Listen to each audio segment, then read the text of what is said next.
Hi, I'm Megan and welcome to my kitchen. In today's What's for Dinner video, I'll be sharing with you an easy and delicious Valentine's Day dinner that would be perfect for no matter who you're celebrating with, whether it's you and your special someone, you and a family member, you and your friends, your kiddos, or just yourself. These are easy to put together and best of all, it's a pretty budget-friendly dinner. So let's get into these recipes. First up, I'm making Caprese heart skewers. Now, I've seen these on Pinterest before, but I just recently saw it on Instagram. I can't think of the lady's Instagram name off the top of my head, but I'll have her Instagram link down in the description box below. Here's what I'm going to use to make these. I've got some grape tomatoes on hand I need to use up. I've got some basil, and then for the mozzarella, I'm using the little snacking cheese. I'm just going to break them apart into the individual little balls, but honestly, you could do this with just like string mozzarella cheese or a block if that's what you've got on hand or that's what's on sale. All right, let me show you how to put these together real quick. First, we're going to take our grape tomatoes and slice them at an angle on a sharp bias. And I'm trying to show you there with my fingers. I know it's hard to see how exactly I cut it, but hopefully you get the gist of it. Then you want to take one piece of the tomato and rotate it so that it forms a little heart. See that? Isn't that cute? All right, so once I've got the little heart shape, I'm going to take one of the little mozzarella balls and cut it in half. I'm then going to take a little bamboo skewer. That's what I've got. You could just use a toothpick. That is fine as well. I'm going to skewer a piece of the cheese, then the little tomato heart, another piece of cheese, and as you can see here, I forgot to put the basil on first. So I take it off real quick and do a little switcheroo. And if you don't have fresh basil, you can really just sprinkle some dry basil on top of this and it'll be just fine. But once I've got that all skewered up, I'm just going to keep going and lay them on a platter, and then that's it. They will be ready to go. All right, and here is what my platter looked like. These were so cute and festive and delicious. We love Caprese. Now, right before we ate them, I did drizzle them with a little bit of the Trader Joe's balsamic glaze. Totally don't have to do that. We just happen to love that flavor combination. Next, for the entree. Now, quick disclaimer / side note here. I mentioned at the beginning that this was a budget-friendly dinner. Keep in mind, budget-friendly is very, very subjective. What is budget-friendly to me may not be budget-friendly to you, and what may be budget-friendly to you is completely out of my range. My grocery budget for my husband and I and making Happy's food is very, very different than, say, my 90-year-old grandfather who is on a fixed income and lives by himself. His grocery budget is going to be very, very different than, let's say, maybe a two-parent household with, 4 or 5 or 6 kids. Both parents work outside the home full time. So just keep that in mind. I'm trying to be mindful of cost. But again, just keep in mind, budget-friendly is subjective. So when I was thinking about an entree and keeping costs in mind, I decided to go with chicken thighs. Chicken thighs are usually pretty inexpensive. You can catch them on sale. So we're going to kind of dress them up a little bit, make them a little special for Valentine's Day. We're going to do a balsamic fig glazed chicken, and this was delicious. It was so good. Let me show you how to put this together. All right, here's everything that I'm going to use. First up, we've got some boneless, skinless chicken thighs. Now, if it's cheaper for you to just get bone-in, skin-on chicken thighs, you can totally use that. You can take the skin off, take the bones out if you want, leave them on if you want.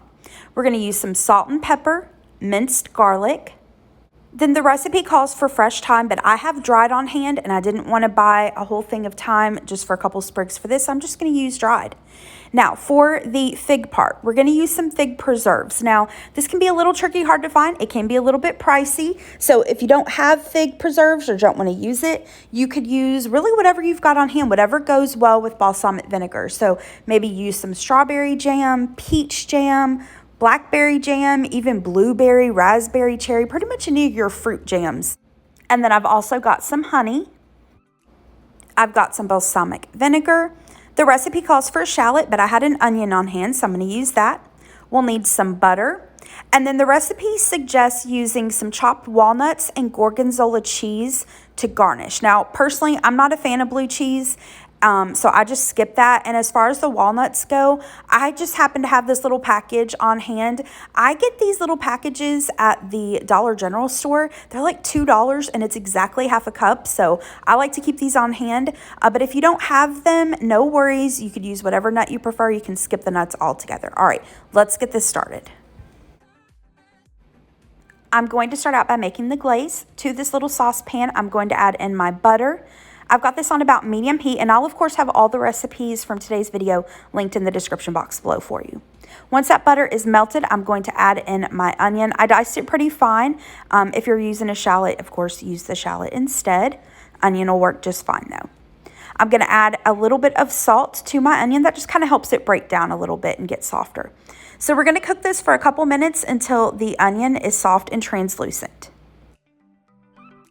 Once that's there, I'm going to add in my minced garlic, give that a stir, and cook that for just about 30 seconds until you can start to smell the garlic. Next, I'm going to add in the fig preserves, the honey, balsamic vinegar, and thyme. I'm going to give that a stir and then increase the heat to about medium-high and bring it to a boil. Now, once this starts to boil, immediately turn it down to a simmer and simmer it until it's thick and reduced by about half. That should take maybe about 10 or 12 minutes.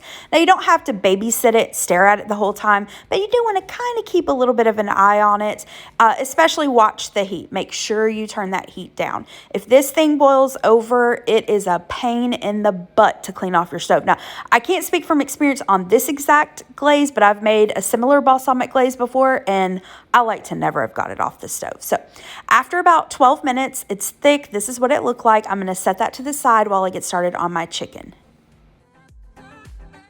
My oven is preheating to 425 degrees.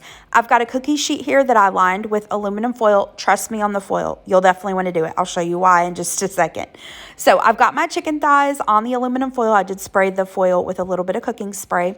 I'm going to season both sides with salt and pepper and then brush on the glaze to both sides. Now, if you saw there, I took some of the glaze from my pot and added it to this little bowl here. You want to make sure you don't cross-contaminate, and I knew I would want to brush some of the glaze on the final chicken. So again, just make sure that if the glaze and brush and everything touches raw chicken, that you're not using it at the end. I'm going to put this into the preheated oven and bake this for about 30 to 40 minutes or so. You just want to cook it until the chicken is at least 165 degrees internal temperature.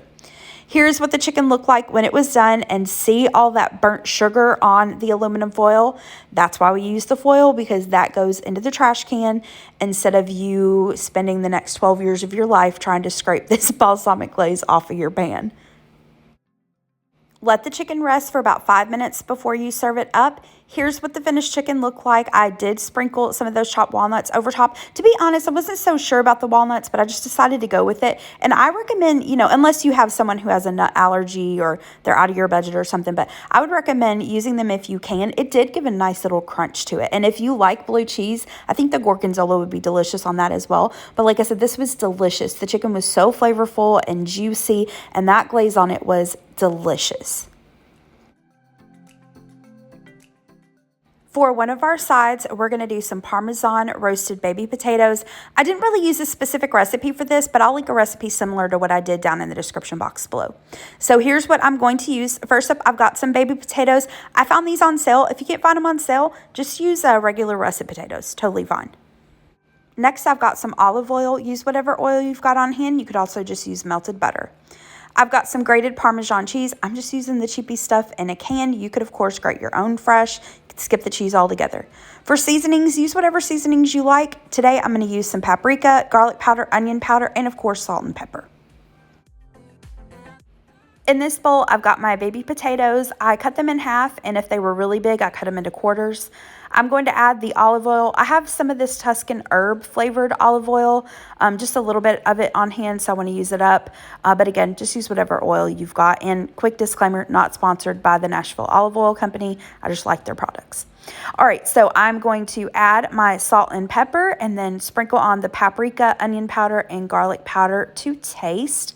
And I'm going to give that a stir until everything is well combined. And then I'll add in the Parmesan cheese and give that another stir.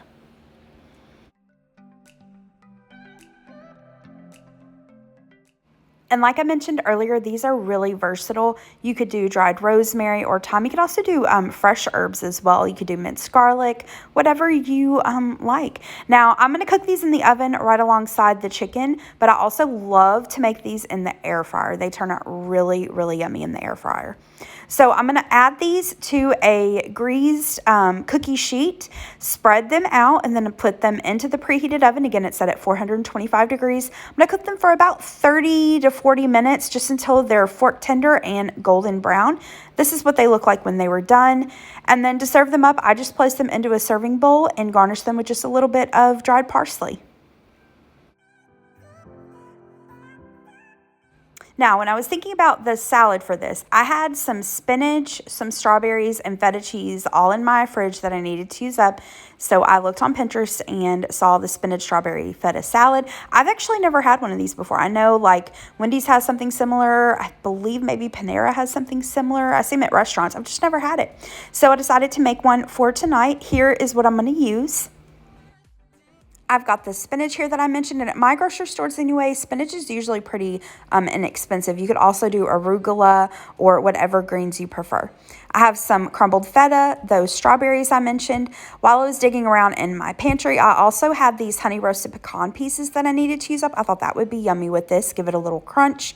And then I have some poppy seed dressing just in my fridge. You can look up recipes for poppy seed dressing online. I think a balsamic vinaigrette would also go really, really good with this. So to assemble it, all I'm going to do is place the spinach into a salad bowl. Add in my sliced strawberries. And I wasn't really sure about the strawberries and feta and spinach, but this salad really surprised me. It was delicious, and the strawberries were festive. Of course, they look like little hearts. Now we are going to add the pecan pieces, and then finally, I'm just going to drizzle some of that dressing over, give it a toss, and then the salad is all ready to serve up.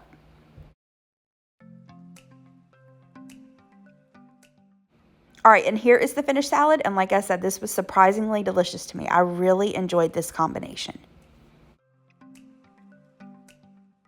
Now, last but not least, we've got to end our Valentine's Day dinner with a dessert, and especially a chocolate one. Now, this is like the easiest dessert. It is so quick and easy to put together, and it is delicious. You have got to try this if you've never tried them before. I saw Amanda from Faith Food and Family do this a while back. We did like a recipe swap collab, and she sent this to me, and my husband and I fell in love with them. And I'm not a big dessert person. I'm really not a big chocolate person especially, but this is actually something that I really enjoy. Really just 3 ingredients. You need chocolate chips. Now, in the past, I've used mini chocolate chips like Amanda suggested. This time, all I had was regular chocolate chips on hand, and it worked just fine. So it doesn't matter, mini chocolate chips, regular chocolate chips, doesn't matter. You need some crescent rolls and then powdered sugar. Let me show you how to put these together. So I started by preheating my oven. You just preheat it according to the instructions on your crescent roll dough. I'm going to lay out one of the triangles of the crescent rolls, and then we're going to sprinkle this with chocolate chips and then roll it up. That's it. See what I told you? Super, super easy. Now, I've made these before, and instead of using the chocolate chips, I've used Nutella. Oh my gosh, y'all, so good. Whether you use the chocolate chips or the Nutella, you cannot go wrong. So once I've got that rolled up, I'm going to place this onto a greased cookie sheet and then bake this again, just according to the time on your crescent roll dough instructions. And just kind of keep an eye on it. Once they're golden brown and cooked all the way through, that's it, they're done.